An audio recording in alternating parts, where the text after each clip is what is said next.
put it on YouTube and we can look at it another day if ever necessary. So we're 71 feet in the sewer line from here all the way to the city sewer. The water that you see flowing by is from the neighbors in the yard, neighbors in the neighborhood using water, and that is what's flowing down to the ocean. As we pull it back from that point, this pipe that you see on the bottom, this is your pipe that connects to the city sewer. This is the most expensive thing to fix, and it looks like it's been replaced by the city at one point recently because it's in such great shape, and the material that I see is what's called clay. Okay? And that's called the saddle, and the saddle is in very good shape, which is very good news. As I pull it back from the saddle a few feet, you'll see that the pipe then immediately turns to a different kind of material right here, which is cement pipe. This is an original pipe to the house. When the house was built, this is the pipe that was probably 80, 90, 100-year-old pipe. 100. Yeah, 100-year-old pipe.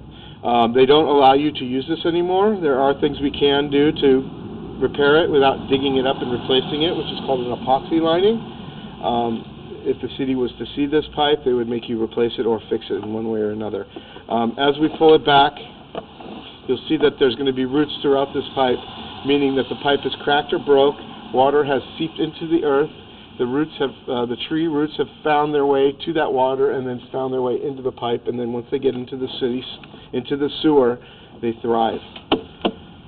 So as we pull it back from the center of the street towards the sidewalk area, this is the 6-inch cement pipe, and as you can see, there are multiple spots with large root intrusions. Some more.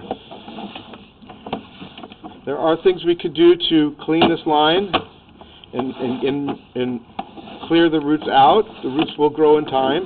The problem is that if we go to clear these roots, because the pipe is 100 years old, it could damage the pipe worse than what it is.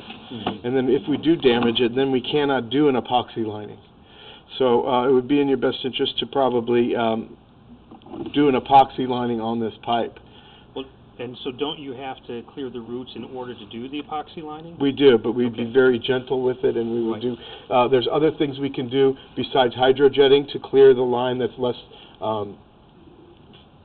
frantic. We can use blades. There's a thing called a descaling machine that can knock the roots out without using high power pressure washer. Okay. But the only way to do that is to access the pipe. It's a straight machine. It's not something that can go through turns. So if we expose the pipe, we can then clean the line thoroughly to be able to epoxy line it without damaging it. Mm-hmm. The water that you see is the people inside using it. Once again, this is a 6-inch pipe that runs from the city sewer to the property line, which is near the sidewalk where that little wall is. As we get closer to your property, the pipe then changes here to a smaller pipe. It's a 4-inch pipe. Can you push it in a few feet? It's hard to see when they're running water. Right, a little more, a little more. Okay, right there, stop. A little more. Go in. Okay, so this is a cement pipe. You're good there. As we pull it back, we're getting closer to the property line, and that's where the pipe changes in size and material. The pipe then connects to an old cast iron pipe, which is 4-inch in diameter. I don't know if you can see how porous and rough it is. The bottom is completely filled with rust, so the pipe's supposed to be round and smooth.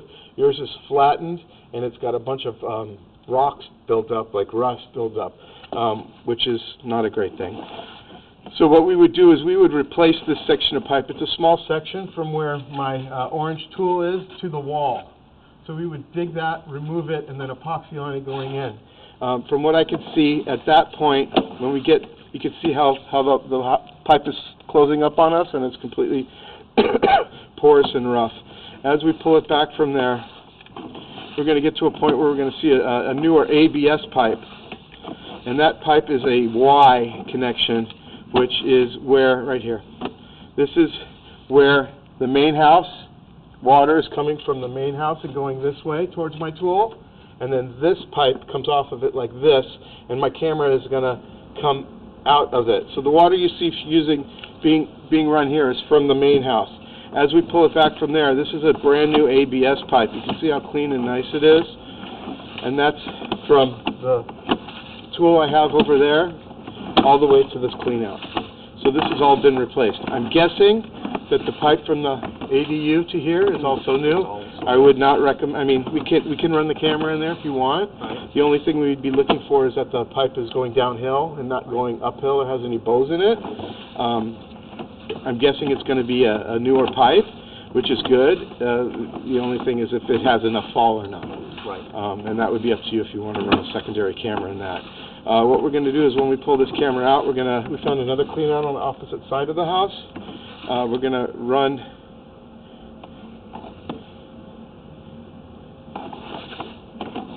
the camera from here. I'd say let the buyers, if they want to do that section, it's not. I don't think it's worth you